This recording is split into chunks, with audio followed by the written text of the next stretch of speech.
Hi, this is Tutor Nick P, and this is noun phrase 62. The noun phrase today is bottom line. Okay, let's look at the note here.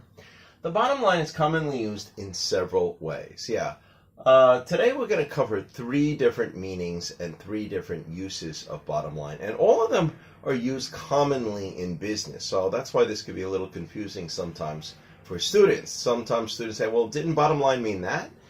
Yeah, it means all three, and it could be used very commonly in all three ways. So let's look at the first meaning here.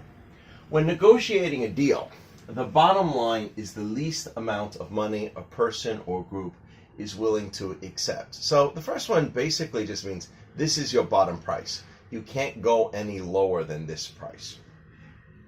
All right, let's look at number two. The bottom line can also refer to the amount of profit or loss a company has over a period of time. So you could say, it's something's going to affect the company's bottom line, meaning whether they will make money or how much money, what percentage of money for a quarter, several quarters, or maybe even a whole year.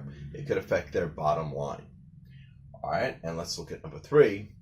The bottom line can also be used in regard to a decision or a situation, and it is used to express the main factor one has to consider. So in this case, the bottom line is probably the main thing that made them decide to either do or not do something, or to decide for or against something. We say that's the bottom line. Okay, so let's look at example number one. Especially when it's lowest price, we always say somebody's bottom line. So their bottom line is $150,000 US for this house. If they cannot get an offer for at least that amount, the owners will take the house off the market. Yeah, maybe if they can't get at least $150,000, that's their bottom price. Maybe they're going to lose money. Maybe they'll get in financial trouble. They'd probably rather not even sell it at this time. Maybe wait the market out. Maybe eventually the prices will go back up, but they think they can't afford to sell it for less. So that is their bottom price. That's their bottom line. All right, let's look at number two. If oil prices start to rise again, it is going to hurt the bottom line of most airline companies. Yeah, if you remember years ago when the oil prices were fluctuating all over the place, it was really crazy for a lot of airlines. It was very difficult for them to try to, adjust their pricing and knowing, how much it's going to cost to fly. So very difficult to run a business like that.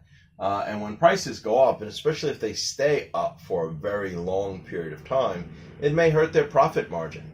So it may hurt their bottom line. So again, it may look good for your bottom line. Sometimes it could be in your favor. It could be with profit, but it's definitely also used in regard to loss. And let's look at the third one here. That company has decided not to turn over to alternative energy. Yeah, maybe they were debating it. Maybe they, wanted to do the right thing for the environment or something. But the bottom line is that it is just not dependable enough, and it is still too expensive. So they still decided not to do it because the bottom line is they just can't depend on it, and it's too costly. Maybe they can't afford to do it. That is the bottom line. Okay. Anyway, I hope you got it. I hope it's clear. Thank you for your time. Bye-bye.